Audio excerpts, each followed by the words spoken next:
Welcome. Today we're very lucky to have an expert on Russia and the Ukraine, and also I believe in the oil gas industry, Alexander G. Markovsky, who's the owner and CEO of Litwin Management, which I think has something to do with oil refineries and pipelines. He was born and educated in the Soviet Union. He has degrees in structural engineering, economics, and political science. He's a writer, author of 2 books, Anatomy of a Bolshevik and Liberal Bolshevism, America Did Not Defeat Communism, She Adopted It, which I read on Kindle. Otherwise, I'd hold the book up. I thought it was excellent. And unfortunately, it was prophetic. He's a contributor to the American Thinker, where I read his columns, including the one right up above. And The Hill, the New York Daily News, RedState.com, Isra Pundit, WorldNet Daily, and FamilySecurityMatters.org. So I would like to welcome you to the interview. And my hope today is perhaps you will have some words of wisdom based on your experience on how we might be able to get out of this mess we find ourselves in Ukraine and come up with a peaceful solution. And I'm going to use a quote, which this article ends with. Otto von Bismarck said, quote, "The secret of politics, make a good treaty with Russia," end quote. So how can we make a good treaty with Russia? Well, nowadays it's getting more and more difficult. This war opened so many problems. We have to understand, first of all, that Ukraine is a mosaic of other people's land. It's was created by the Bolsheviks in 1919 when they combined 2 Russian provinces, New Russia, little provinces, and Little Russia, another provinces, and made the Republic of Ukraine. Of course, in beginning with 1939, between that agreement, we call it agreement between Stalin and Hitler of 1939, half of Poland was occupied by the Soviet Union and added to Ukraine. After the war, there was part of Romania, part of Hungary also added to Ukraine. So it's a mosaic of other people's land. So I think in every country that I mentioned before is interested in getting their land back. It's not just land, it's the people who've been trapped into those lands. Romanians, Hungarians, Poles, Russians.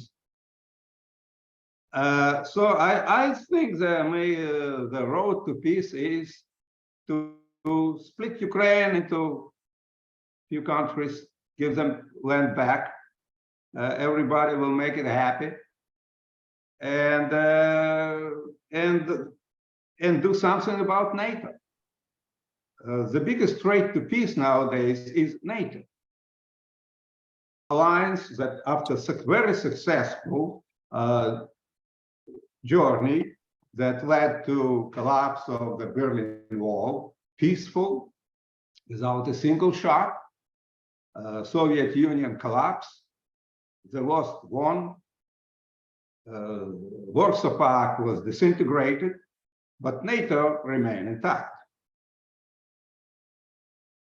It is very dangerous, I think everybody would agree, to have military alliance that has no enemies. So in this case, I would say mission accomplished was not a good news for NATO. They needed enemy to justify its existence. And we have seen it in the last 30 years, NATO was engaged in constant wars. It's Iraq, Syria, Afghanistan, the Balkans, I can go on and on. Now it's Ukraine. NATO needed this war badly. They hope that this time they will be victorious and somehow justify its existence. You know what's really interesting, and I have to read it, that NATO mission statement. It's active contributed to peace and security on the international arena and committed to peaceful resolution of dispute. Have they ever resolved any dispute peacefully?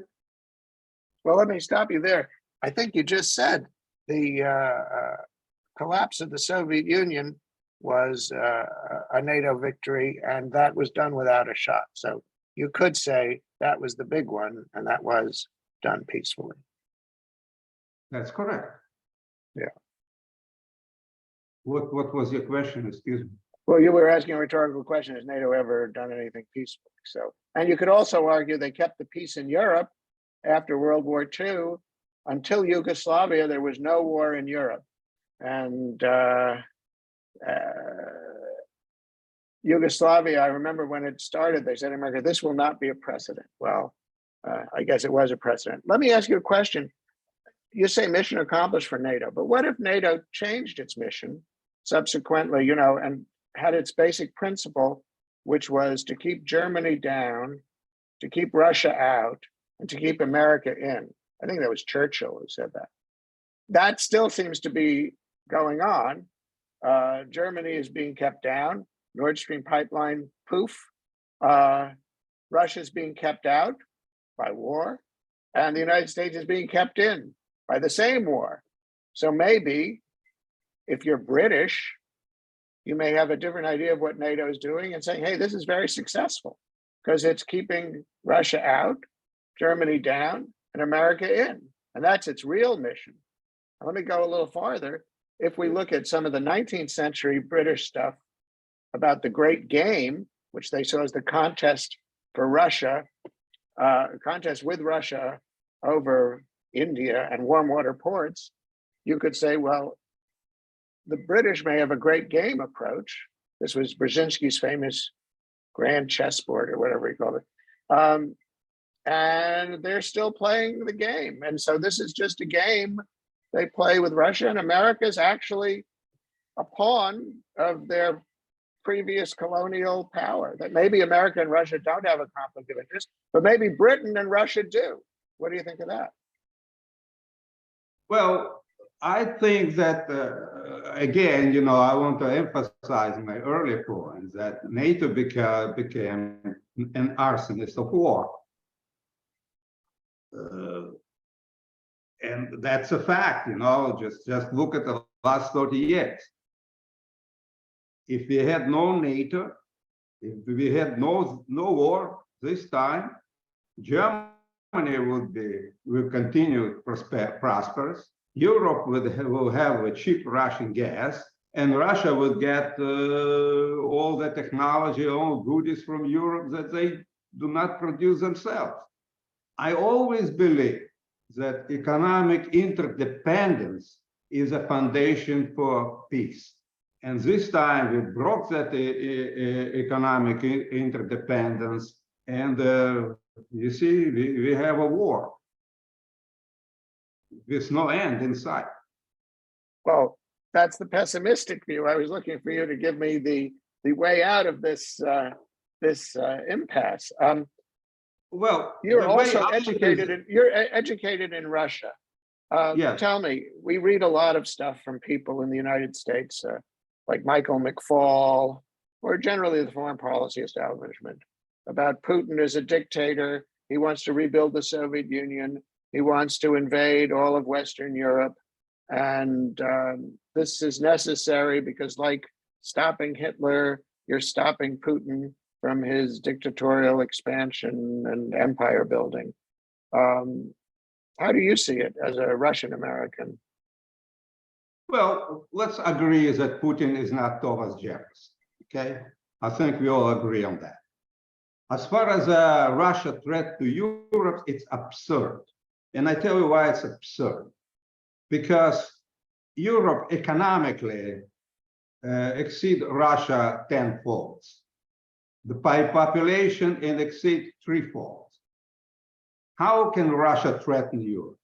And for what purpose? Russia is not economically in great shape. They're still crawling out of Soviet economy.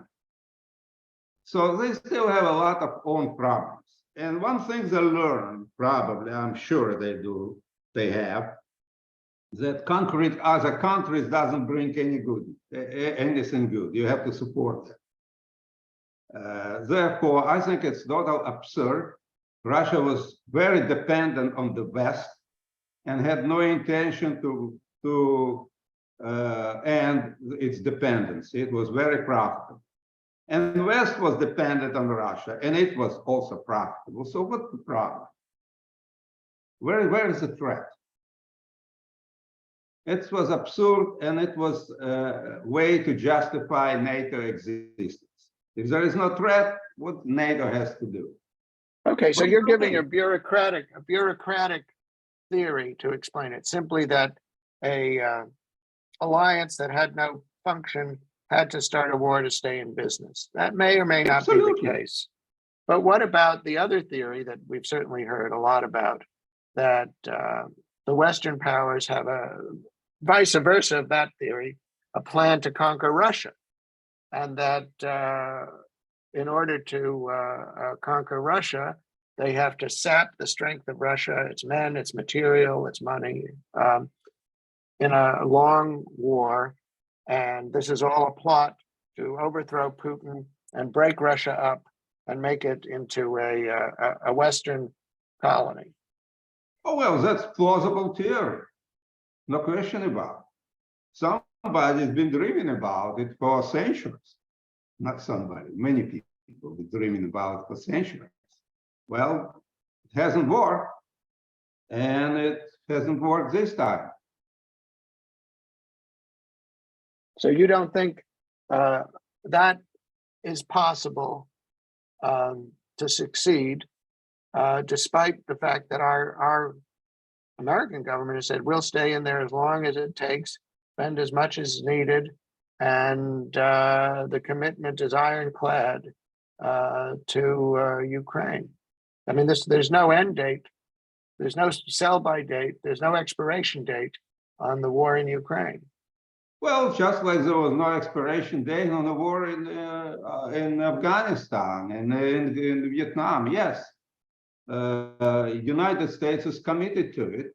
Europeans semi-committed it because they got into that war by the promise that we impose sanctions and Soviet economy will collapse and it will be fast, easy, and you don't have to bring a coffin with your citizens back to your countries. Ukrainians will do the dirty work, and they have so far doing it, destroying their country. For the West, it's a good war until now. But if they're gonna stay forever, then what? If they're gonna start winning, Russia will use nuclear weapon. Is it what we want to do? It's absurd. Well, what about the theory that yes, certainly we've heard from people in and around the Biden administration talk of, I mean, we know that Putin has talked about using nuclear weapons, but we also know that Biden has talked about using nuclear weapons.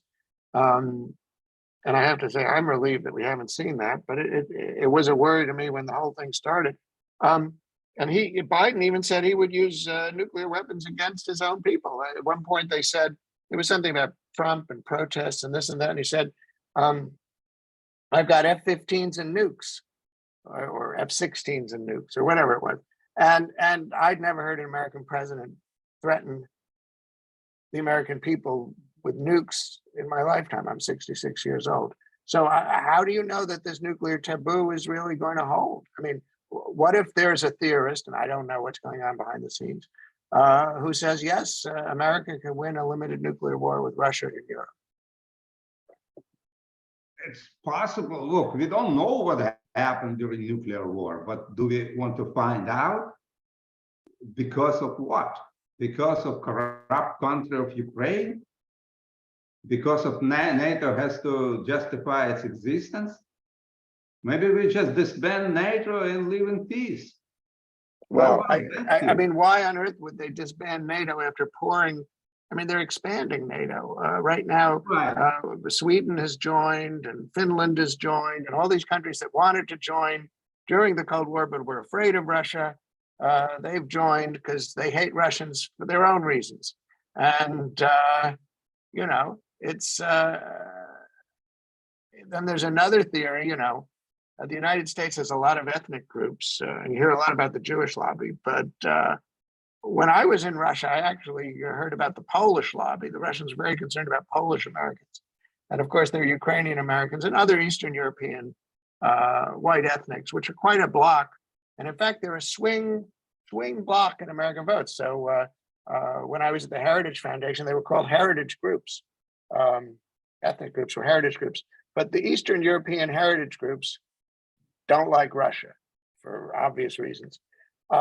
And what if the argument is, hey, if Biden's fighting Russia, he'll get the votes from Polish Americans, Ukrainian Americans, et cetera, and not the Republican opponent. That in fact, that there's actually a domestic political agenda as well. Well, it's hard to argue, you know, it certainly plays some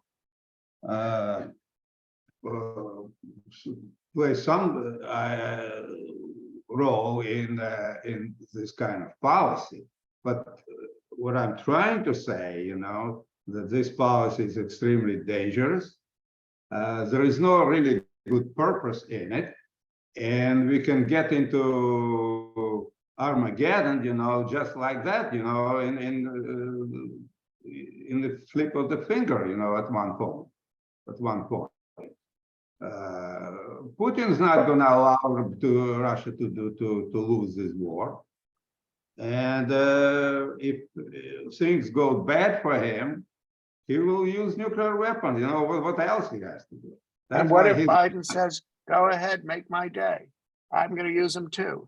And then you've got Europe as a nuclear battlefield. Boom. Right, and Europe will turn into a nuclear desert. Yes.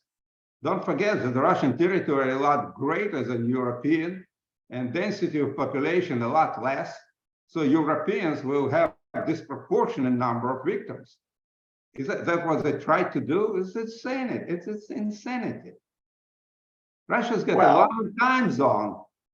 It's scarcely populated. Well, Europe a lot of insane things have happened in history. Let me ask you a question. You're educated in the Soviet Union. You must have some idea how Putin and Russians think about Ukraine. What do the Russians want? They want Ukraine to be neutral. They want to use Ukraine as a buffer against NATO. And if Ukraine will become neutral, Russia will guarantee its sovereignty, because it's in Russian interest to have Ukraine neutral and NATO as far away from Russian borders as possible. Don't forget that for the last 30 years, all leaders of Soviet Union, beginning with Gorbachev and Yeltsin and now Putin, they all been telling NATO eastward expansion will lead to war. NATO ignored it. Well, let me ask you another question. Out of it. It is, they see it as aggressive military alliance, and they want to keep it as far away from the Russian borders as possible. I understand, but given this situation, I'm trying to find a middle ground. Now, you proposed one possible solution would be to divide the baby, like King Solomon proposed, and have sort of an East and West Ukraine, like they had East and West Germany, or North and South Korea. What do you think the chances are of that being acceptable to the West? To the West? Oh, yeah, look, Europeans will be happy with that solution. Russia will be happy. I don't know about United States. I don't know what it's doing in the European war in the first place. And Russia will be happy. Well, Ukrainians will not be happy, but who cares about Ukrainians? You know, Mark Milley, you know, before the war, he said, well, Ukraine will be done in 72 hours. They didn't care about Ukraine. If they did, they could stop it in any moment. But they didn't. Do you believe they really thought it would be over in 72 hours? That's what he said. I have to believe him. He is a chief of staff. He was a chief of staff of the United States. So if he says it, so NATO probably would believe it too. Not probably, definitely. Well, didn't the Russians also think it was going to end quickly? Yes. So it's a stalemate. Neither side has gotten what they wanted. Well, and what happened, it was unexpected for everyone. It was excess expectations of both sides. Right. And now you think both sides are more realistic? Well, yes, they're getting realistic, sure. They're getting realistic that either this war will go for a long time or it end up in nuclear war. And let me ask you a question. Do you see any moves towards negotiations? Certainly, I know the Russians have said they want negotiations, but the United States have sort of not wanted negotiations. I mean, what do you think the chances are of negotiations happening? Look, first, I want to emphasize what you just said. You know, neither United States, neither NATO wants to negotiate, and they proclaim they're peaceful. And Russia is portrayed as a boogeyman of Europe, you know, Putin is a war criminal, but Putin wants to have peace and they want to have war, and they want to have war. So isn't the situation getting somewhat ridiculous?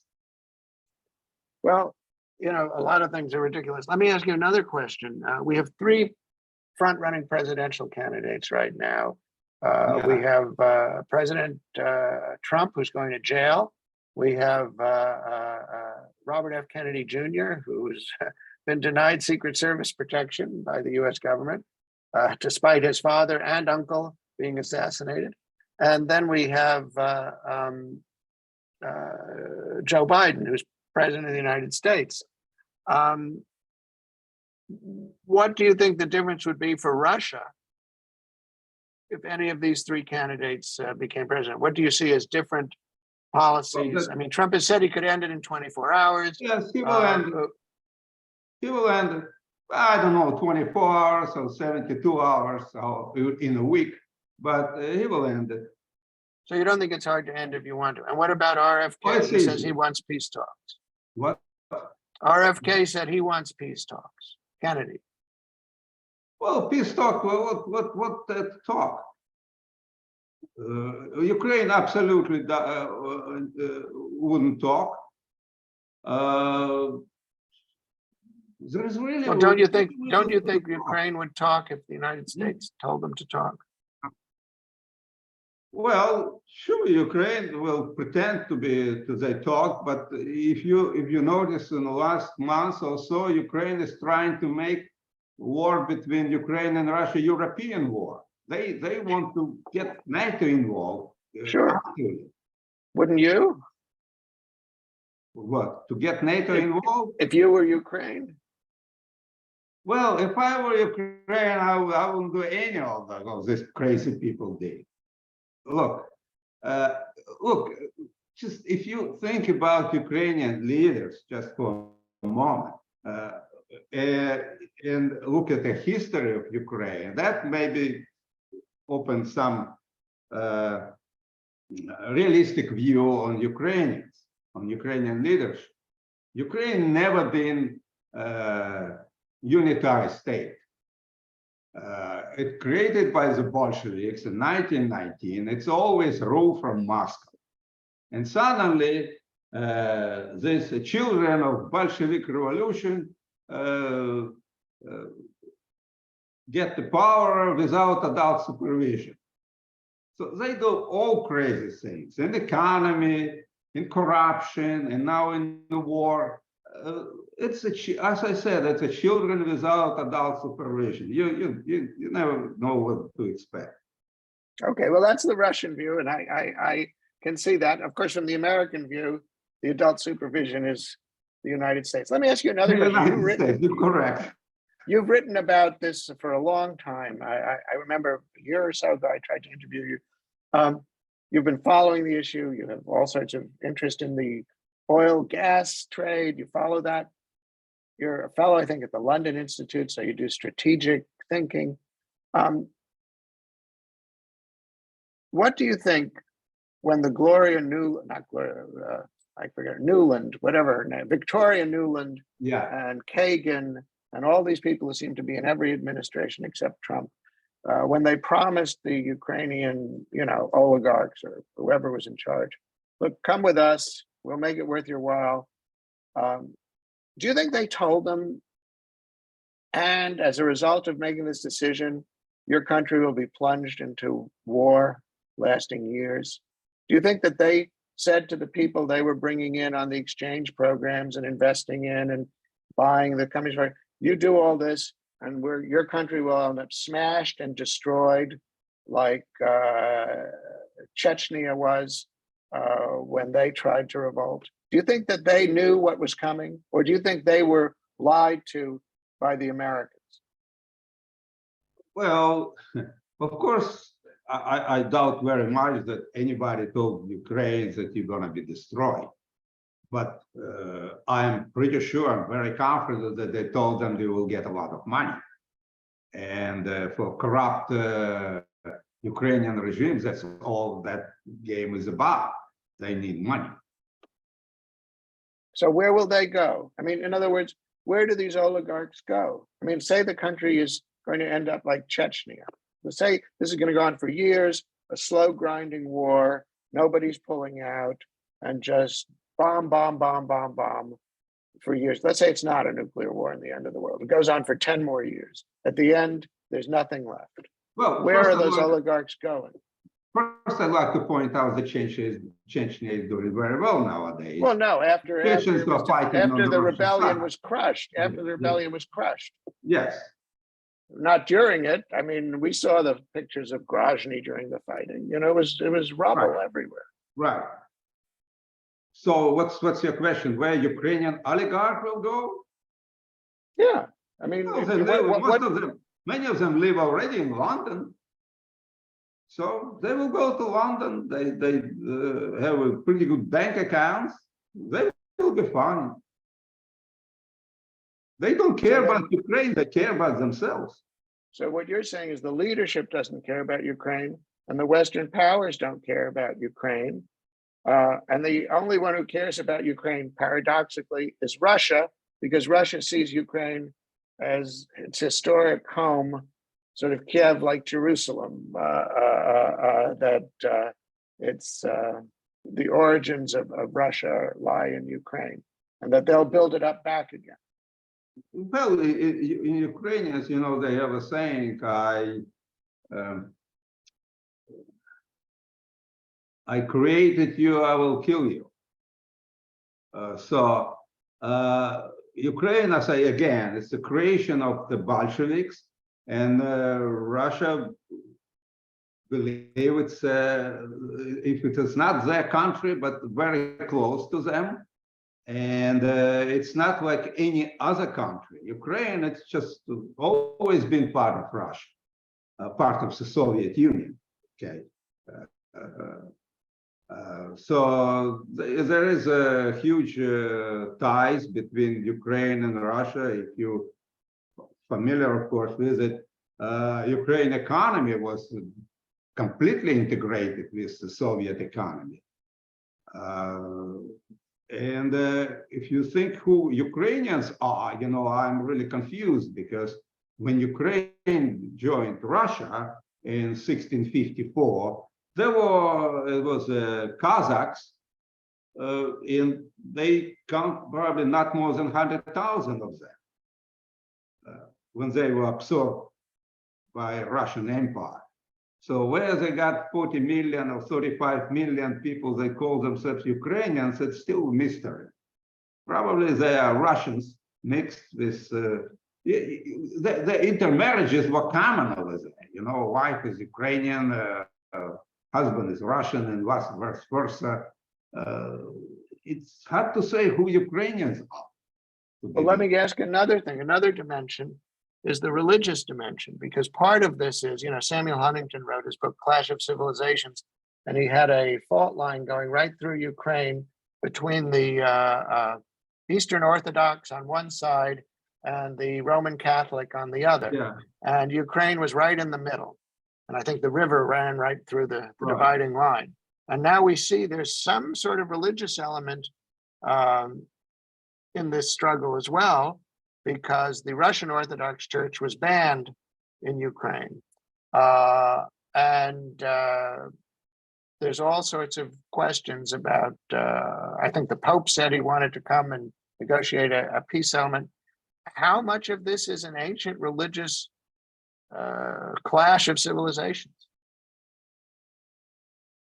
I'm not sure about that, to be honest with you, how much religion what role religion play in that conflict. During the Soviet era, religion was not really in favor in the Soviet Union. So all kinds of religion were suppressed in the Soviet Union. But but in Russia nowadays, it's all open. Religion, you can exercise your religious right no matter who you are, whether Muslim, Jews, or Orthodox, Russian Orthodox, or whatever. So in Ukraine, unfortunately, it's exactly the other way around. Yeah, so you don't see this as a civilizational struggle, that this goes way back, to the Habsburg Empire. I mean, my grandmother's relatives lived in Lemberg, which is also Lvov and Lviv, and it was Austro-Hungary, it was Galicia. And that was sort of the limit of the Austro-Hungarian Empire. And they were German-speaking. And the question is, how much of this is just an ancient struggle over territory between, incompatible civilizations? I mean, your idea to divide it has been implemented many times in the past. And it may well be the solution today. But how do you get from here to there when there are people who see it merely as a pawn on the global chessboard, so to speak? Well, why Ukraine cannot exercise a freedom of religion, if you're asking me, or whatever. Well, because they see the Orthodox as pro-Russian, the Russian Orthodox. So what? But people are entitled to freedom of religion, aren't they? Well, in a free society. Yeah, are you saying that Ukraine is not free society? I don't know. I haven't been. I was there many years ago, and they were all very nice to me. And I feel very, very upset that war has come to Ukraine, especially because of the United States. I mean, the ambassador there I had met when he was ambassador in Uzbekistan. I was in Uzbekistan, and it was always talked about making things richer, better, more peaceful, and so on and so forth. And the fact that it's been plunged into a destructive war, to me, is personally heartbreaking, because even though my family suffered and were killed by Ukrainians and Nazis, the ones who stayed, the people when I went back, they were very nice to me as an American, and I was surprised because my relatives always said, if you go back there, they'll kill you, which didn't happen. But the point is, why should any place that was peaceful be turned into a war zone unless it absolutely has to happen. And let me ask you another question, since you write about foreign policy for a lot of people. What do you think's in the minds of people like Victoria Nuland, the American policy experts on this? Anything in particular or in relation to Ukraine?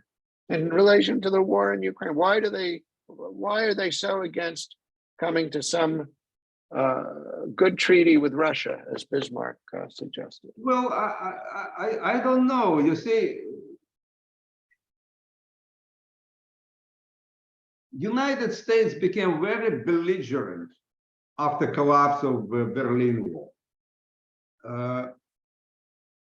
Is it NATO or it's well, it's not just Democratic Party. Republicans did the same thing. As I said, become very belligerent. When I say NATO, become a threat to peace. Without United States, there is no NATO. So when we say NATO, we mean the United States, and we say United States, we mean NATO. So why they become belligerent? I guess, look, they become the only superpower in the world, and they decided that they can reshape the world in accordance with their values. They never realized how repugnant those values are to some people, especially in the Muslim world. But right now, even in Russia. So you're saying it's just imperial hubris. This is the tragic cycle we learned about from Greek drama. After a great victory, the leader goes mad with power and thinks they can do anything, and then has to be shown that no, you can't. In other words, it's just inevitable tragedy of history. Well, I'm not sure about inevitability of it, but it's certainly tragedy. And I think I agree with you the way you describe it. I've become so powerful, I can do whatever I want. All right. And then I guess just to conclude, how would, if you were advising the Biden administration, how would you advise them to get a good treaty with Russia from where we are now? But they're not. What should they do? What steps should they take? Say three major steps. But you make an assumption that they're interested in it. They're not. Well, how would you get them interested in it? What could you offer them that would make them, other than the fear of nuclear war, what is there to offer them that would make them interested? Well, I don't know what I would offer them. They just they're not interested in. They need an enemy. That's how they operate. All right, let me give you another another theory. So we've just said both RFK and Trump want to make peace with Russia. So that leaves Biden as the warmonger. What if, now it's been established that Biden's family has been in business with China. What if China, being very sophisticated, an old civilization, always hedging their bets, went, our biggest threat is if Russia and the United States were partners, full partners, and then we would be surrounded because Russia has a long border with China. And Russia and America could basically tell us what to do and dictate the terms of anything. Wouldn't it be better to get Russia and America to fight with each other? And then we'll be able to exert our maximum influence because divide and rule. I don't know. What I can tell you, when Trump was president, we didn't have those problems.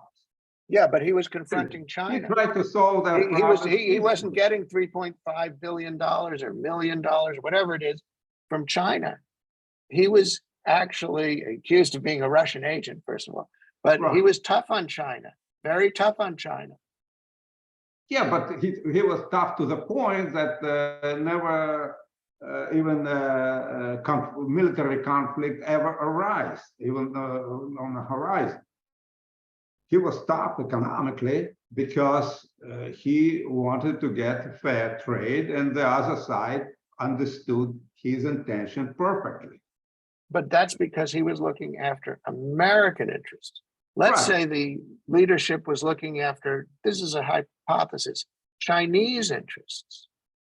It might not be in the Chinese interest for America to be at peace and prosperous and happy. If you want to displace the United States as the global superpower, you want to have it at war and poor and weak and divided, right? I mean, wouldn't you do that? Excuse me, I lost you here. To do what? Wouldn't you want to divide and rule? Wouldn't you want to sow division and create wars that would just expend blood and treasure and weaken the country as long as they're not fighting with me? In other words, the You're United talking about China, or you're talking about the China, United States? What? China. Well, China was doing pretty well economically, politically, otherwise, just turning into American industrial production. But weren't they worried about all those bases that were coming up in Central Asia, all around them? And, you know, the Americans were pouring more and more in. And wouldn't it be convenient to get the United States distracted somewhere else? I mean, I'm just throwing this out. I have no information. Well, I'm not expert on China to begin with, but I tell you what, China didn't conduct a war for the last 30 years. That's what the United States did. And obviously, it's a raising security issue for many countries, in China in particular. Yeah. If you look at it from the China side, you say, what the United States doing in our backyard? You remember Roosevelt's idea about 4 policemen? You remember after the Second World War, he was talking about 4 policemen. Tell us about that. Like China will police the Far East, Russia will police Europe, Britain will police Europe. I don't exactly remember how they divided the world, but he was talking about 4 policemen. And the policemen were China, Russia, Britain, and the United States. They will police the whole world, divided on sphere of influence, and police. That was, of course, crazy idea, but I don't know. I mean, it's very interesting. I didn't realize FDR had proposed that. I mean, that sounds a lot like the so-called Eurasianism that they say Russia's doing, because I've seen the maps with the lines, and those seem to be the zones.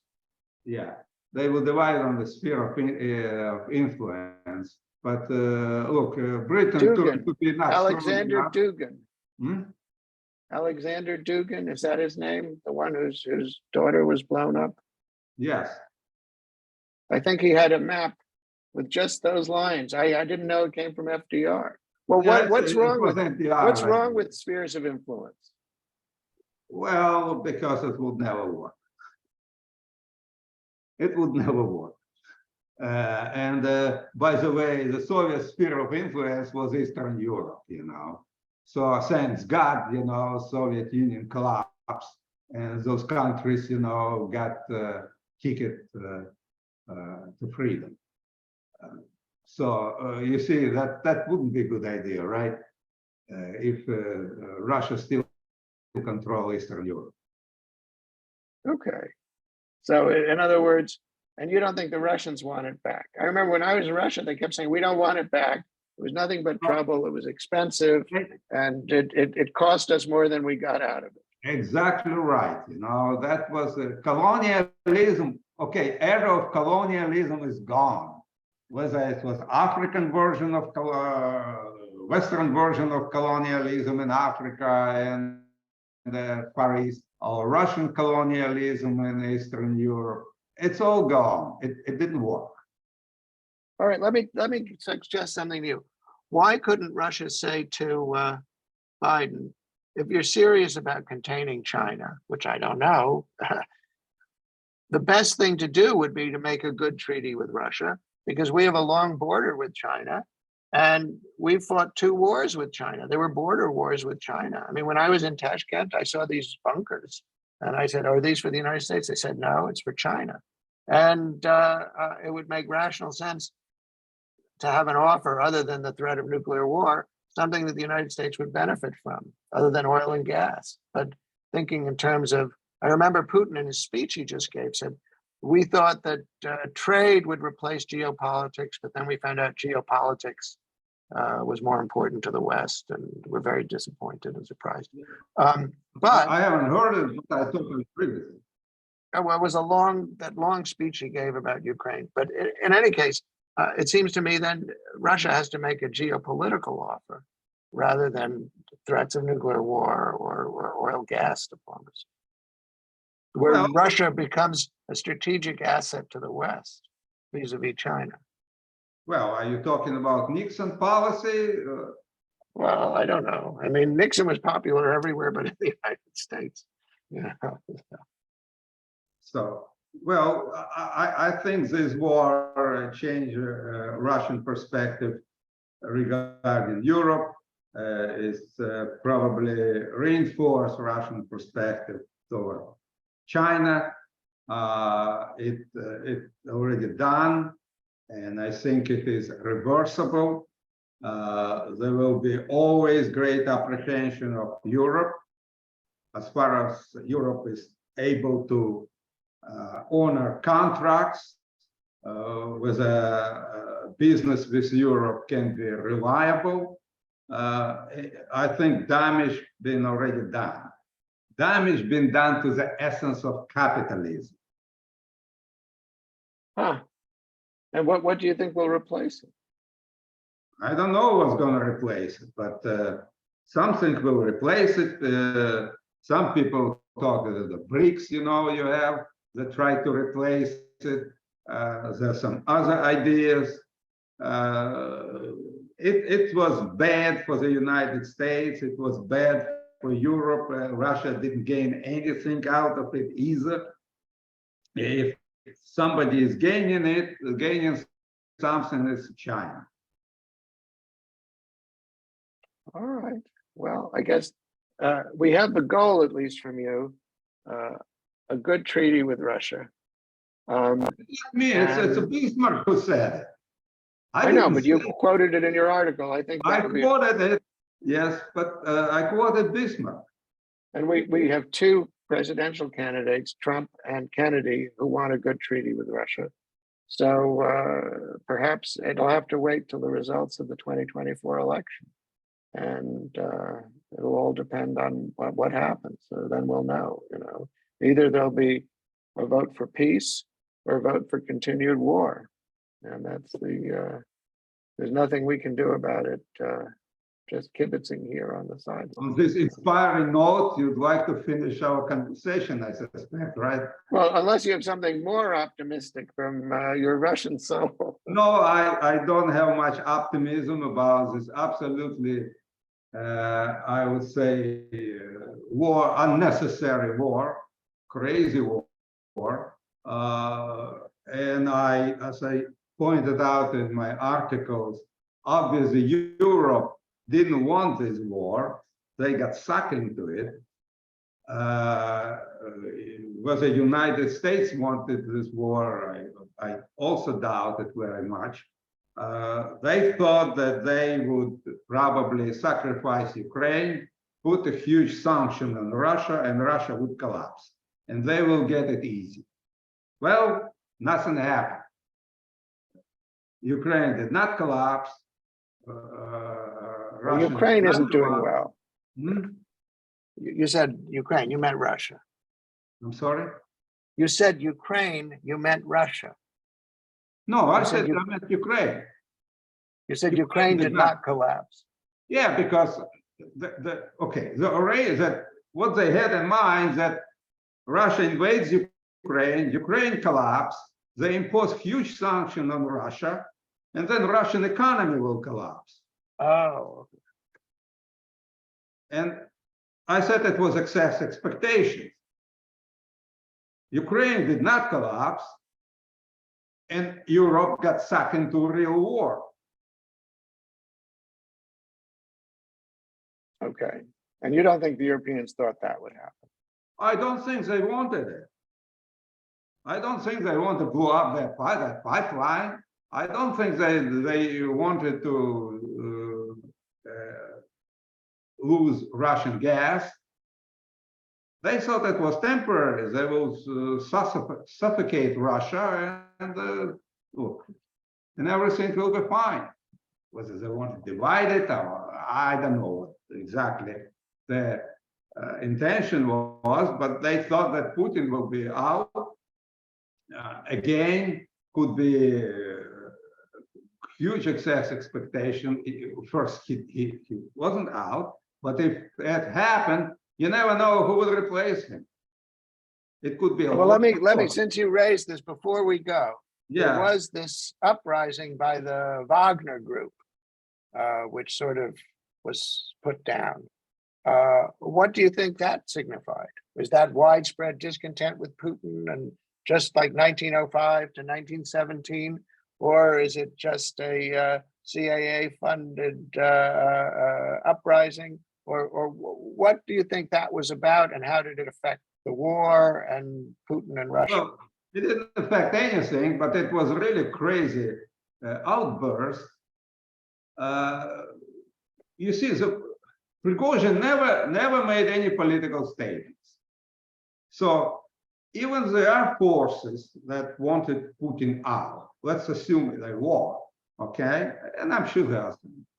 But they couldn't join Prigozhin because he never expressed any desire, any intention to replace the leadership of Russia. It was absolutely crazy move. You know, he said he demanded to replace 2 Russian military leaders, but you don't move 30,000 troops to Moscow to replace 2 people. It just sounds so insane. I don't know what he wants. Maybe one day he realized, one moment he realized that it was just a dream and turned around. He was some kind of compensated for that? We can only guess. But it was not uprising against Moscow. He never expressed it. He never announced his intention to replace Moscow leadership. So that's all I can say, really. It was insane move. All right, so you don't think Putin is going anywhere? Well, in the meantime, you know, it doesn't seem like it, but on the other hand, I'm trying to understand why people in the West try to replace him. What makes them think that if Putin is gone, someone else takes his place and things will get better? They could get a lot worse. Well, they did that with Trump, and they're happy with Biden. It's worse for us, but for the leadership class in America, they like Biden. They love him. I mean, they like to have a friend in the highest office. I don't know. Well, now that I'm going to end it, but what about this issue of globalism and the World Economic Forum and so forth and so on? I mean, at one point, I think Putin wanted to be a globalist, but you know, they like to have their leaders for them. Well, Putin wanted to trade. You know, Russia has a lot of natural resources that they could trade. So Putin wanted to trade, and the more countries Russia trades, you know, the more money they get, the greater access to goods and services that Russia does not produce, does not produce in enough quantities, whatever. Trade, I believe, is good for everyone. But what about the theory the globalists want their man in power? 100% reliable, not somebody who may not do everything they want. Well, globalists desire this, Russia desires that, China desires this, so what? Well, it's just there are a lot of different factors at work here. It's hard to sort out. Factions in this world, and that has always been this. And you're basically saying Russia will remain Russia as it defeated Napoleon, as it defeated Hitler. It will defeat whoever is coming this time. Is that basically your perspective? Well, of course they defeat them because they get nuclear bomb, and nobody wants to get that far. Nobody is going to benefit from it. It's absurd, and we have to stop this war because this war really about nothing. Okay, it's like Seinfeld was a long-running Well, TV you series know, about nothing. In all our history, war was for something. During ancient times, they need slaves. They need to. Then they needed later in Middle Ages. They needed territories. They had a conquest. It was talking about conquest. What's this war about? About nothing. There is no conquest. Nobody wants to conquest anybody. It's not a war about access to markets. It's not a war about getting slaves. It's not a war about getting territories. So what's this about? Why do we have to fight? You know, the other day, I look at TV, I see crippled Russians, crippled Ukrainians, and my heart goes. It's a great man, you know, full of life, without legs, without arms. What that is for? I don't care, Ukrainians, Russians, you know, there's probably 500,000 people already killed in this war. What that is for? Well, Eastern Ukraine. I was hoping you would tell me, you know. Eastern Ukraine has a Russian territory, it's populated by the Russians. They want to have the independence. What they ask for Ukraine just gives them limited self-rule, just like we have in the States, you know, Florida, Texas, whatever. And they would be happy with it. They would deny. They were all Russians. They want to speak Russian. They don't want to speak Ukrainian. The same Crimea. Crimea never been Ukraine. It was a mistake that was made during the chaotic collapse of the Soviet Union. You know, they got Ukraine, got Crimea. Crimea populated by the Russians. They want to speak Russian. They don't want to speak Ukrainian. You see what interested in. Ukrainian government tried to outlaw the Russian language. Even in Russia, in the Soviet Union, Ukrainian language started compulsory in every school and university of Ukraine. Every school was. Well, you had at least two Communist Party chiefs who were from Ukraine, Khrushchev and Brezhnev. Yes, exactly. You know. So what we see in Ukraine, in modern Ukraine, it's extreme nationalism. Mm-hmm. All right. Well, it's interesting that the globalists were against nationalism. Incompatibilities among the population. Yeah. Serious incompatibilities.